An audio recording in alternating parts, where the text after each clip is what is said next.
Okay, everybody. So I'd like to introduce myself. My name is Joyce Raimondo. I'm wearing two hats today. One is as an artist, and the other is as the education coordinator at the Pollock-Krasner House and Study Center in East Hampton, New York. As most of you know, we're a national landmark located about 100 miles east of New York City, and we are the home of the foremost abstract artists, Pollock and Krasner. And today we're going to explore the theme of breathe and calm and serenity through art. We have two special guests, Hayley Ferber and Kristin Reed, who are members of the New York Artist Circles, as I am as well. And they're going to present a contemporary art exhibit in New York City at Westbeth called Breathe. And I promise we'll get to them. But before we do, I thought it would be fun to put this in the context of abstract expressionism. I'm going to give a very brief introduction.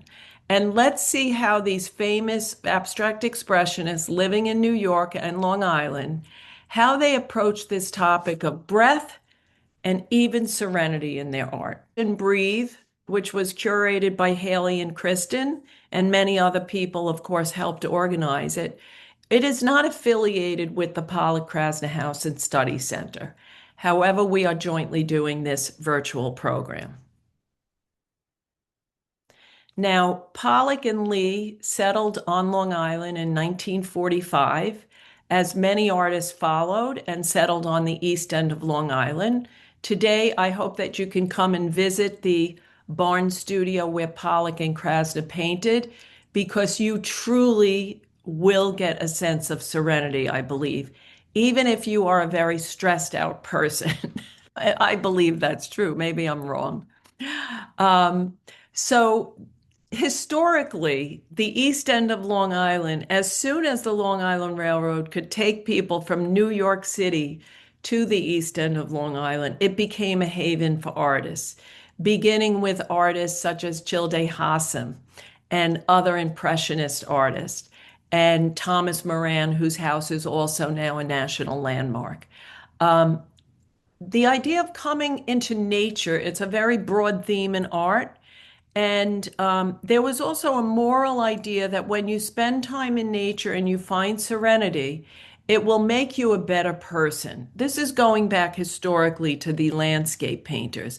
And that when you go into nature, you find actually your spirituality.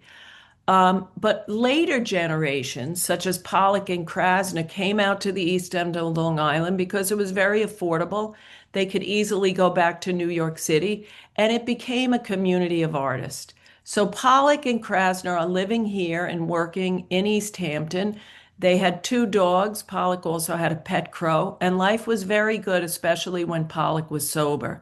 This is a view from the backyard, and you could see the water view back there of Accabonac Creek. And Lee said with Jackson, there was quiet solitude, just to sit and look at the landscape, an inner quietness. After dinner, to sit on the back porch and look at the light. So many artists settled here because the light is remarkable, because it reflects off of all the bays and the oceans, and it's spectacular every season, especially, I have to say, in winter. So if you could come out, we're closed, but if you could come out to the East End, it's actually really enjoyable in winter. So when we think of Pollock, Pollock is an action painter. He's painting his energy, he's moving. We probably don't think of serenity necessarily and calm when we think of Pollock.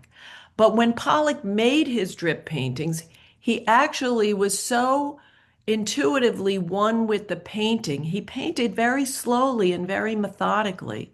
He even said, I can control the flow of paint. He said, the painting has a life of its own. I let it come through.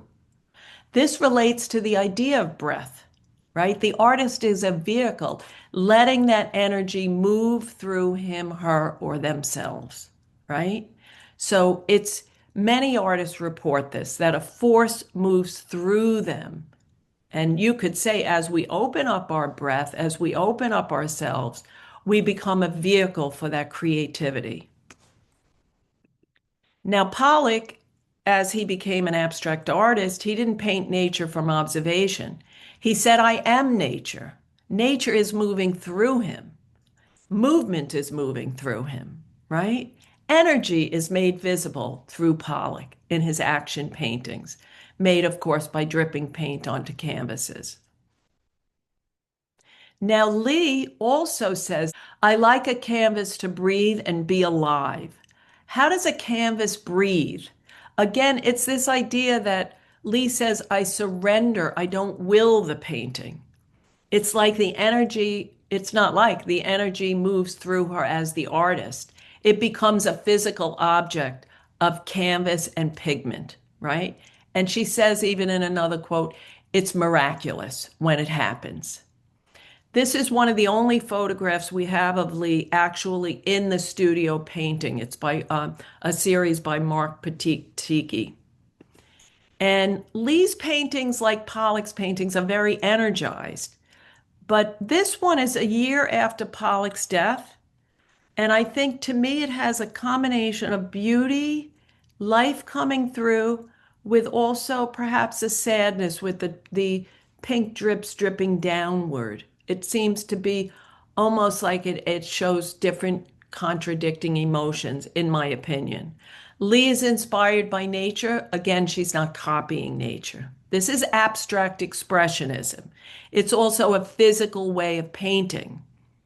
Now, Willem de Kooning is known for his Woman One series, his woman series. They're very aggressive. His early work, it's charged with energy. But he also has these paintings that relate to nature that are much more calm. And this one is called Rosy Fingered Dawn at Louse Point, one of the most spectacular bay beaches right down the street from the Pollock House. So he's capturing the sunlight, he's capturing the essence of the scene without copying nature.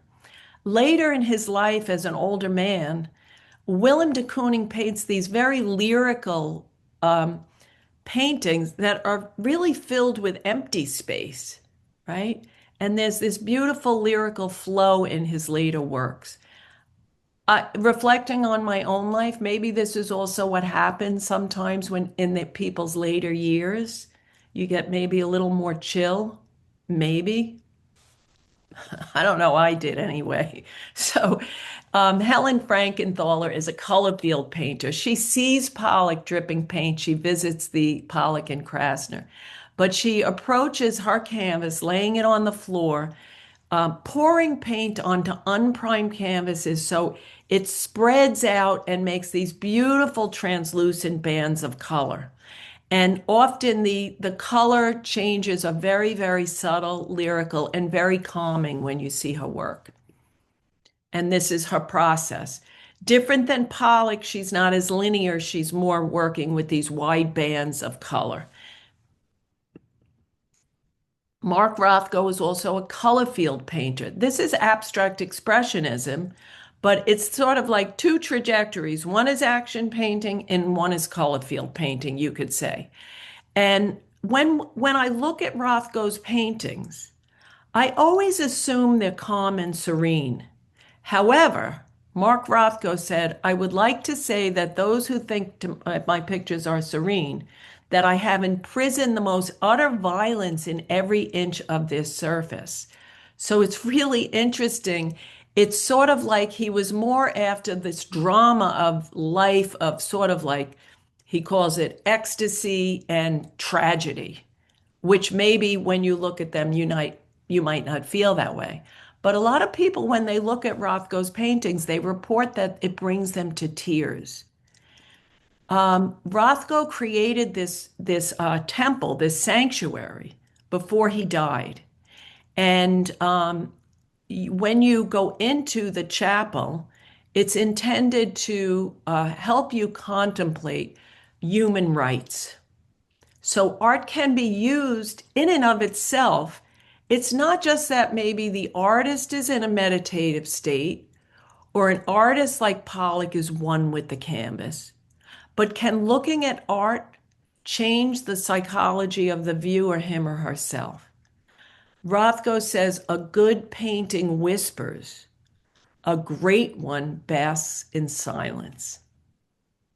This comes back actually to ancient yogic ideas. And I'm not saying Rothko was thinking about that, but it was current in it was a major influence on abstract art.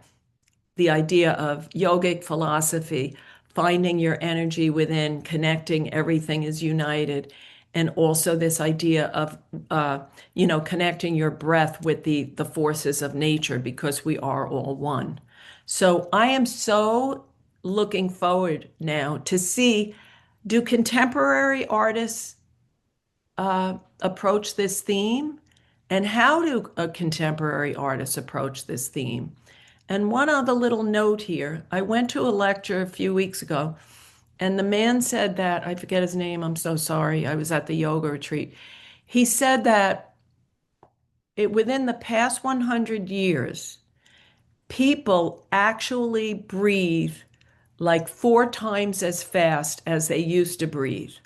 We actually take more breaths because our pace is so quick. We're so stimulated all the time. In our day-to-day life, we're just not as calm. So I wonder if this exhibit can create calm. So can't wait to turn this over now to Hayley and Kristin. I hope you enjoyed my little introduction. Welcome to Breathe. I'm going to introduce myself and then I'll pass it over to Kristin. My name is Hayley Ferber. I'm an independent curator, educator, and artist. And I was invited by the New York Artist Circle to curate this exhibition in this incredible space here at Westbeth. Breathe is an exhibition about taking space and taking time to kind of center yourself. It's an action and an invitation. This was an open call to artists. There were about 90 artists who applied. There were 60 artists in the exhibition. And as we go through it, you will see there is a number of different materials and media and different ways of expressing this idea and this theme of breath. As I was curating, I came across the idea that there were these elemental connections that were happening between water, earth, air, space. And you'll see that happening and flowing throughout the exhibition. I'd like to introduce Kristin Reed, assistant curator, who is also on the board of the New York Artist Circle. She's going to talk a little about the Artist Circle as well as her own piece, which is here in this exhibition. Artist Circle is a group of about 260 artists that meet monthly and have formed a wonderful community. She heard that. She heard that. Okay, so what I was going to say to connect with Jackson Pollock is that when I was 6 years old, my father, during the late 60s, took my sister and I to classes in the Museum of Modern Art, where we took ketchup and mustard bottles and squeezed paint all around on the floor. And I complained to my father that I thought I was going to learn how to draw horses and people. And he took us up to see Jackson Pollock's work, where it all started making sense to me. So that was my introduction to art through Jackson Pollock. So now, many years later, my art changed a lot when I became a meditator and a Reiki practitioner and teacher. Things changed a lot. And from then, my work became much more about becoming centered and creating a sense of well-being in the space of my art. So this piece is on Arch's 154-pound paper, and it was the first time I've used this. And it's one of those pieces that not all of my work has done this in my art history, but one of those pieces that just came out. It was just connected and came out. The planets are in a geometry form that was based on the flower of life, which I use a lot in my work. And they're spray painted with Liquitex spray cans, which I've become very good at controlling. And the background was done on the floor, and then the drawing of the planets was executed on the wall. Thank you, Kristin. And Beth is just going to scan through the exhibition as we move to the back of the space.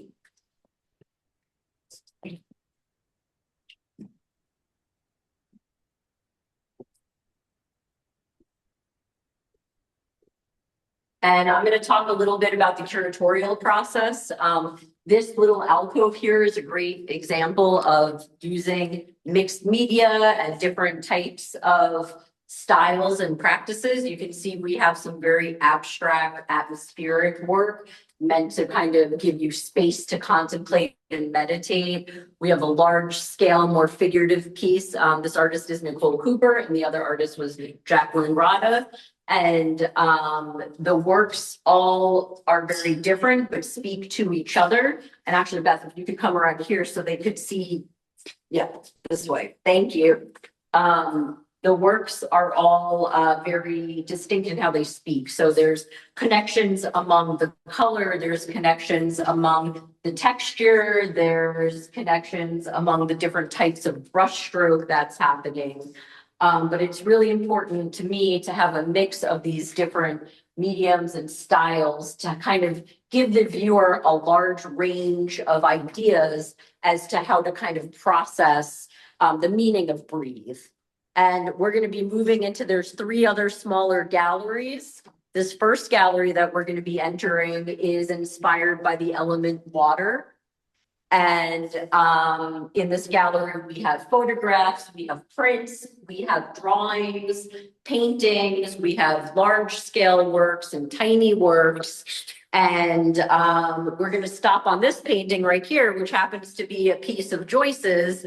And Joyce, would you like to say a few words about your work and how you feel it fits in with the theme?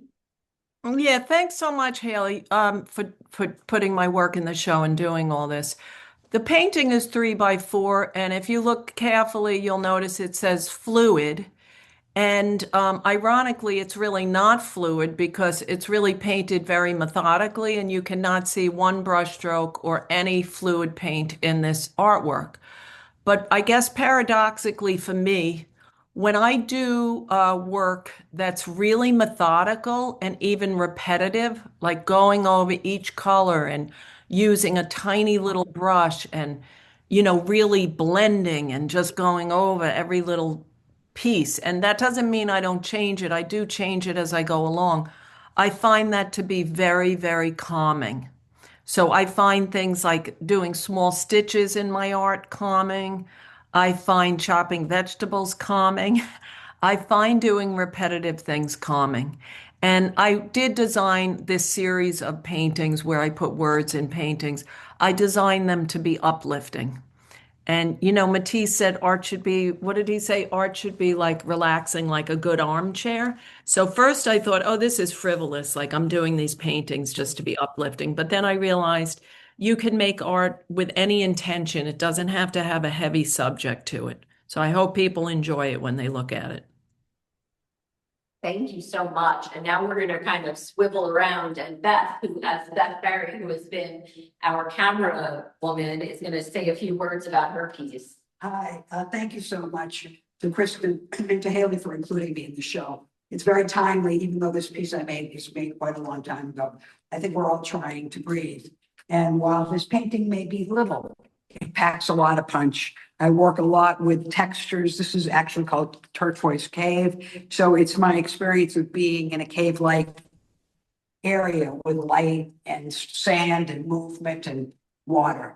I really like creating texture on the canvas. I think it creates a body and a surface that I find really fun to work with. I'm also lucky enough to live in the spring, so I know Joyce, and I've been in shows at Asheville Hall, which is a place historically where abstract expressionists artists have shown their work. So thank you for including my little painting, and I hope we all breathe. Thank you. And so as we pan back through this room, we're going to be moving into our next room. There's all different styles of paintings and assemblage that kind of tell the story of the element of water and the flow of energy. So as we move into the next room, we're gonna be moving into the earth room, and Beth is gonna do a pan around. And then Kristin is going to speak about 2 of the pieces in this room and how they kind of are similar and also differ.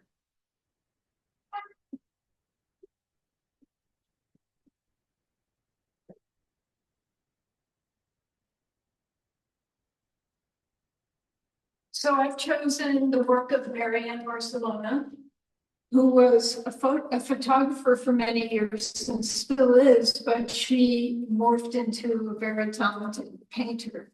And in this work, we can see that her working with paint is very loose. And when you look really close up, it's very abstract. But when you pull back, you can see the light of the trees of the forest. And it's very, very calming. And then the second piece I wanted to mention is Janice McDonald's piece, Overshadowed. And this is a much tighter way of working with paint and a little bit more realistic. And what it evokes for me is it's an urban environment, and it feels like where Janice works, which is in near the Gowanus Canal. And I don't know if this is the Gowanus Canal, but it gives me that feeling. And there are some kayakers in the water. And it's sort of like maybe what the future of the canal could be when it's totally cleaned up. Next, we'll be moving into the air room.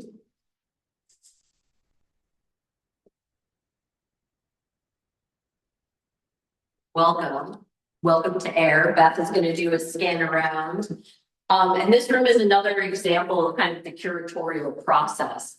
And when you're choosing works for an exhibition, the works really inform the process of what you end up choosing. It's so much about how they speak to each other and the story that they begin to tell together. So you can see in this room, there's drawing, there's printmaking, there's textile pieces. There's also coming up, there's some sculptural works, a piece by Lori Horowitz. There's painting, photography. There's this room. I really wanted people to have a lot of space to contemplate, to think. But there is this piece that, in my opinion, it brings a lot of joy, kind of a breath of fresh air, which is a piece by Gabriella Bornstein over here. And, you know, this is a piece that you might say, well, how does this fit in the room? But as soon as I saw it, I knew it belonged because there was such a lightness to it, such an airiness and a sense of joy. And the way that this piece, which is more figurative and has more realistic elements, speaks to the piece next to it by Stephen Cox, you know, there's a real connection happening between a lot of the texture, between the scale, between the movement that's flowing through it. So that is what I was really thinking of with this room. It's a lot about the energy moving through the works and how they kind of connect and speak to each other. So this exhibition, Breathe, is going to be open until February 22nd. February 22nd, which is a Sunday. We're going to be having an artist talk and a closing reception on that day. And until then, the space is open from Wednesday through Sunday from 1 to 6 p.m. And what I'm going to do now, Beth, thank you so much, is I'm going to take this camera and I'd love to open it up for questions. And while we do that, I'm going to just do kind of like a slow pan around the space to make sure that we've gotten all the different works and people can really get an eye of what the show is. Sure. Well, I'll start with a question. Hayley and Kristin, how did you come up with the idea? Well, the New York Artist Circle reached out to me, and I was actually in Greece at the time doing an artist residency myself, as I have my own practice. And they reached out and said, you know, we want to submit a proposal to Westbeth. We'd love to invite you to be the curator. Do you have any ideas for a show? And at the time, I was really just giving myself a breath. I had kind of decided to kind of focus on a few months of my own work and making my own art. And I was really taking some breathing room. So when they invited me to curate an exhibition, I immediately said, I know it's breath. And it's all about giving yourself room to breathe and space to breathe and to kind of collect yourself. I love the theme, and I think we can't get enough of this right now. We all really, really need this, and I'm sure other people feel the same way, as Beth said. Any questions for Hayley or Kristin? I I just wonder how many pieces altogether are in the show? There's about 75 works in the show from 60 artists. Mhm. Thank you. Was it difficult to like cull down from all the entries you got, and also like being that I'm so codependent, I probably would be so afraid to hurt people's feelings. How did you deal with that? Well, I find curating to be very much like an art making process. And when I curate, it's very, very intuitive for me. So I hope not to offend anyone, but I hope people understand that I'm not really choosing the pieces. The pieces are kind of choosing me. And as I look through it, the choices I make, again, they come out of the pile, and it's like this piece is speaking to me and this is the direction I have to go, and then this piece is really speaking to that piece, so I know that this is going on the right track. Like when this was one of the first pieces kind of chosen for this exhibition, and was just so powerful, and to me really spoke, this is Nicole Cooper, really spoke about the idea of breathing and kind of releasing yourself. And then when Jacqueline submitted these pieces, I thought, wow, how beautiful do these pieces like respond to this piece? It's like this piece is trying to breathe, and this is the breath that they are moving to or that they're producing.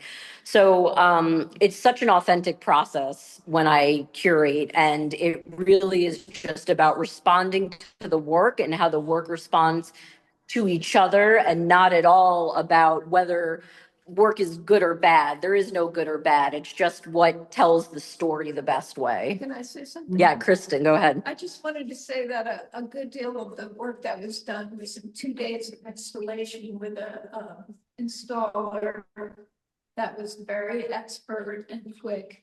But the laying out of all the pieces so that the work in each room spoke to each other was a big part of the curation process. Absolutely. And so we've been working on this since October, and I laid out a full map of where all the work would go. And then as you start to lay it out, things move around and find better conversations than what you imagined. I always find that no matter how much you look at dimensions, pieces are either much bigger or much smaller than you anticipate them to be. And that's just one of the quirks of curating. Mm-hmm. So true. And Veronica Thompson, would you like to ask a question and unmute yourself? Yeah, first of all, I love how you talk about the paintings conversing with each other. That's so cool.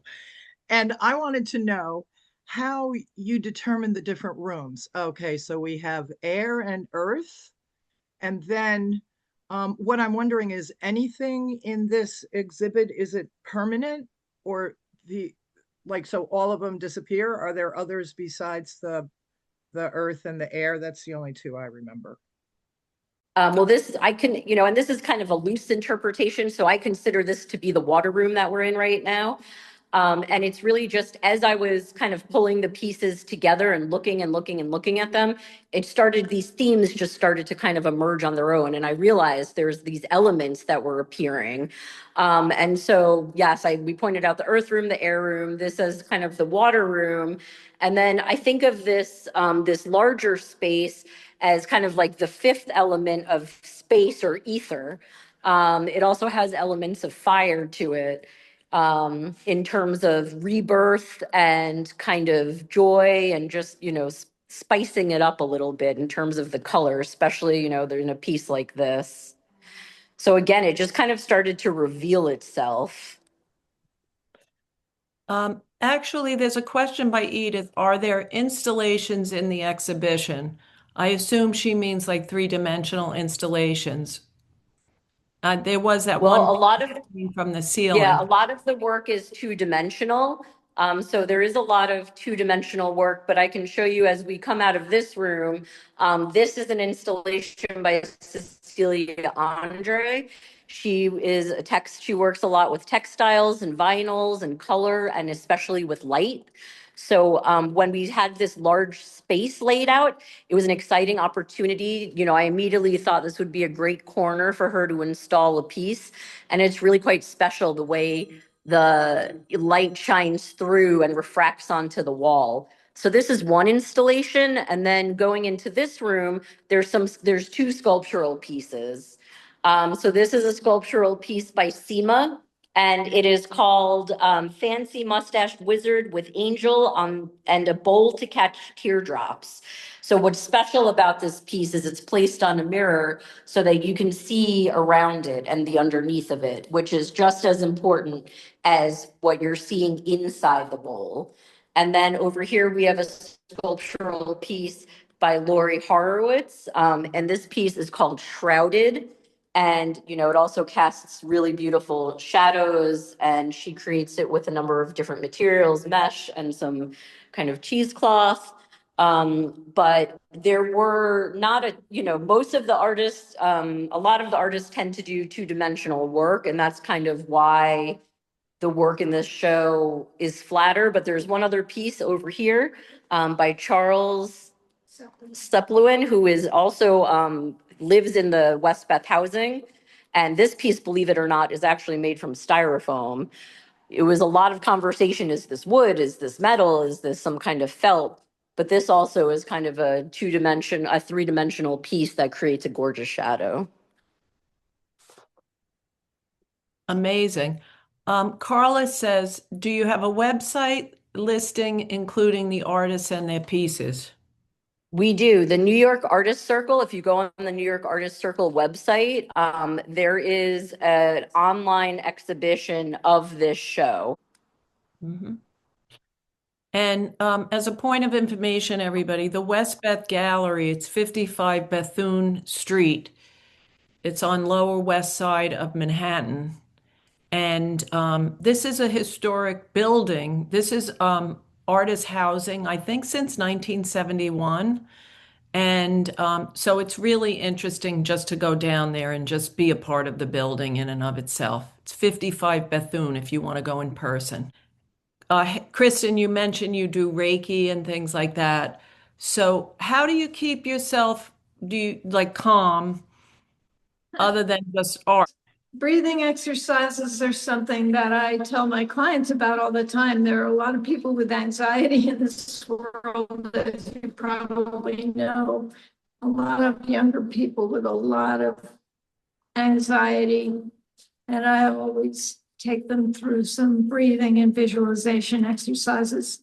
And for myself, in my studio, I start with a short meditation every day before I work. Thank It you. helps. Mm-hmm. And also being around water is a real help. Taking a walk by some water where the negative ions clash and actually create like a feeling of well-being. So just take a walk by any water, a pond, a river, puddle, anything. For me, and sorry, I don't know how to turn this, so we're going to keep looking at Kristin. But for me, I agree. Water is a key element and really brings me to a peaceful place, especially on a beach. There's nowhere I'd rather be. And just giving myself some alone time is really important. And so kind of allowing myself to have some space where I don't have to do anything. I have no commitments. I don't have to go anywhere. And I can just kind of exist without doing anything is really important to help center myself. Anyone? Darcy, how about you? You want to share anything? I think Thank you. meditation is the most useful and accessible modality I can possibly imagine. And it's definitely for me focused on breathing. And it really does. It makes you conscious of what's in your own mind and able to let it go a bit. Mm-hmm. Thank you. And Darcy is a member of the New York Artist Circle and an artist also.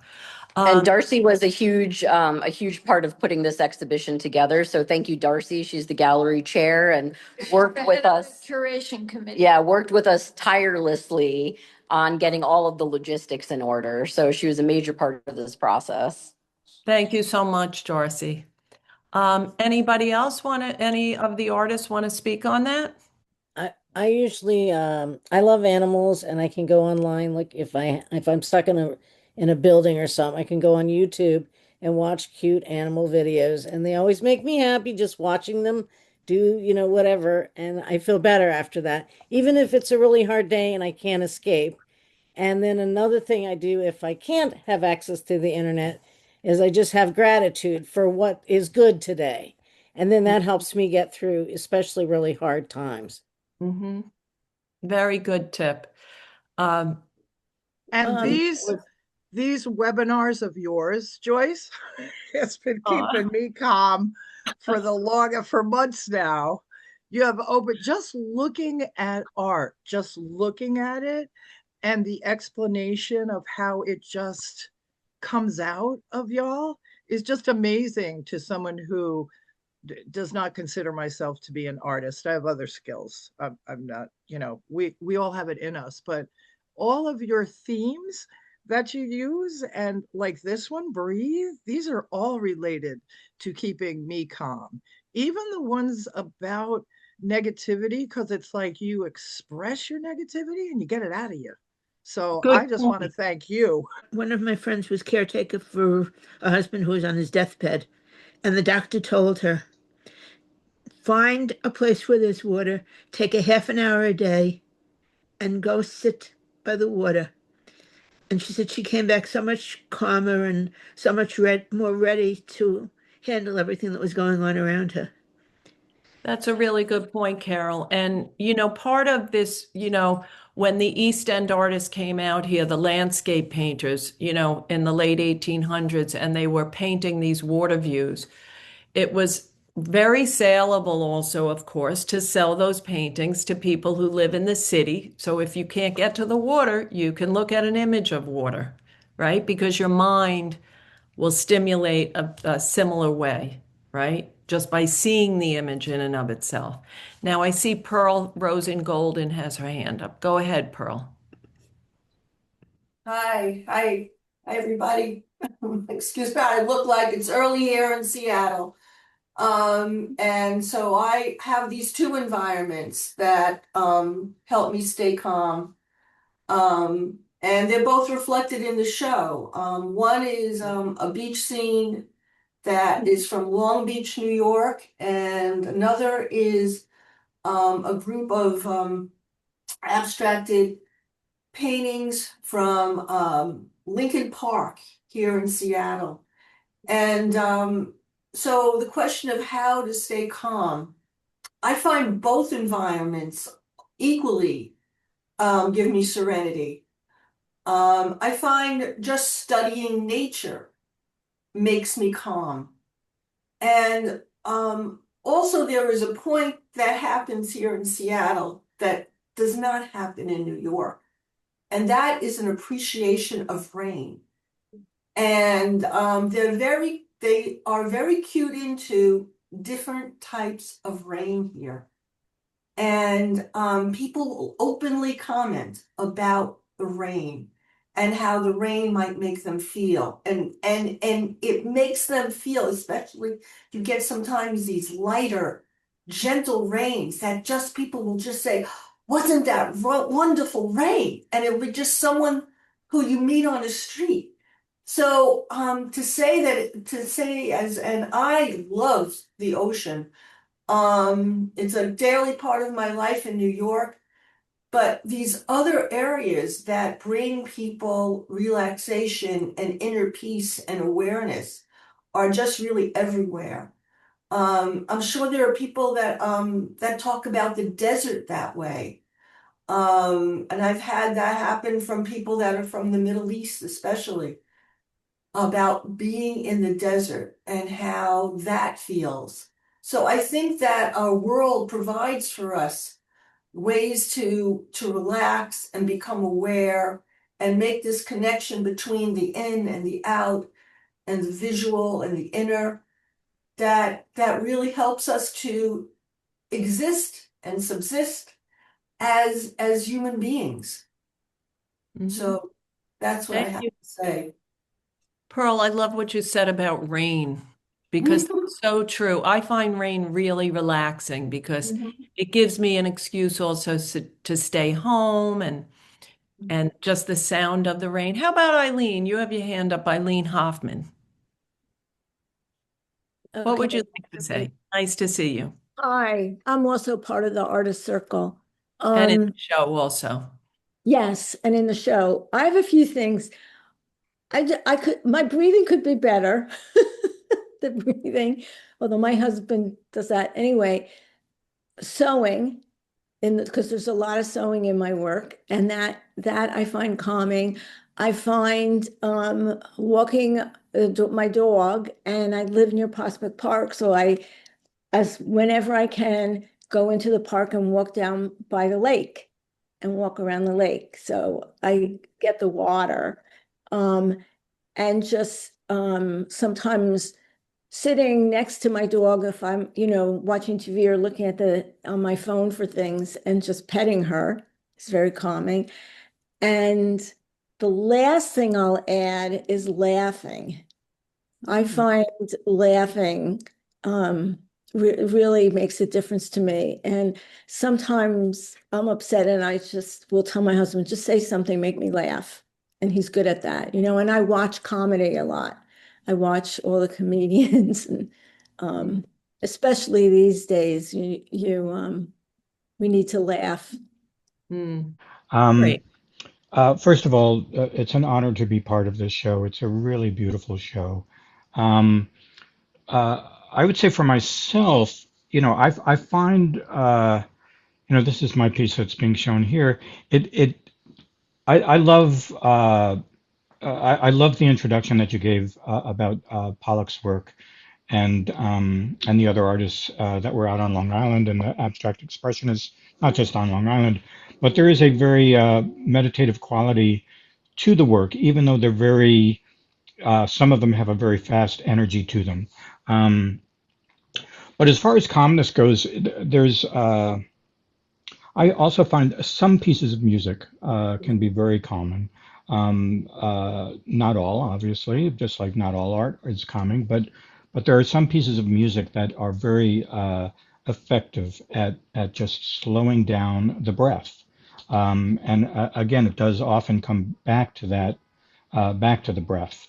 Um, what else do I want to say? I think that was it. It's wonderful to walk through the show because there are so many different uh, takes on breath and breathing. And kudos to the curators for kind of being aware of all those different touch points that come back to breath. But I encourage people who haven't yet to definitely spend some time down there and walk through the rooms. And it's also wonderful because it's a large space, so you really the pieces have space, and it allows you to kind of step back or to come up close, and that's a wonderful thing too about the exhibit.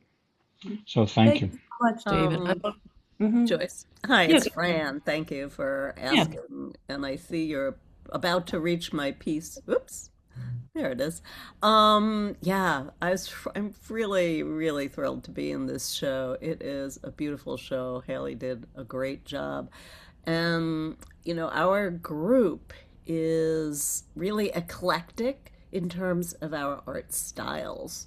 And yet Haley picked this wonderful open kind of theme, which allowed everyone to come together with their work and respond in a way that somehow just all works together so beautifully. Um, Seeing the connection between the works and the way they speak to each other, what a pleasure! It's just a beautiful, expansive show, and I hope people can get over to see it. So thank you. That's really beautiful. Really nice. Yeah, this piece is 96 by 96 inches. It's 4 panels. And it was such a treat to have a space that's so big and you can have large work like this. It's not often in New York that you can have so many large scale pieces in one setting. So when we were curating this show, I really wanted to take advantage of that. And while there's a mix of scale and size, being able to include a lot of these larger pieces was a really exciting opportunity. The work of arts themselves are so beautiful, and the way when they're placed in a way where they can really speak to each other and have these conversations, it changes the way a viewer can look at them. So curating in itself is such an important artistic process, to help kind of enhance the viewing experience overall. And, a big thank you to the New York Artist Circle for inviting me to curate this exhibition. And a big thank you to all of the artists for trusting me with their work. And, to Westbeth for being this incredible organization that provides opportunities for artists to get their work out there into the world. So thank you all so much. I hope you're able to come by and see the exhibition in person. It really hits different when you're in the space. And Joyce, thank you so much for having us, and allowing us to talk about this work today. Thank you so much. And it was so wonderful how the opening really created community and all the artists came together, and it was just so joyful. So thank you for that and all the hard work that you and everybody else put into making this show a success. And thank you to all the artists and everyone who shared today. If you didn't get a chance to share, I hope you will get a chance to share, maybe going at the closing or another venue. And if you would like to receive notices about the Pollock-Krasner House and Study Center virtual programs, you can email me. It's joyce@imaginearted.com. I offer virtual programs sometimes 5 times a week, all different topics. You can also go to pkhouse.org to sign up for a tour when we open in May, and I hope you come visit in person. And I hope everybody has a wonderful day and takes some inspiration from this amazing tour. Thank you again, Kristin, Reed, Hayley Ferber, and everybody.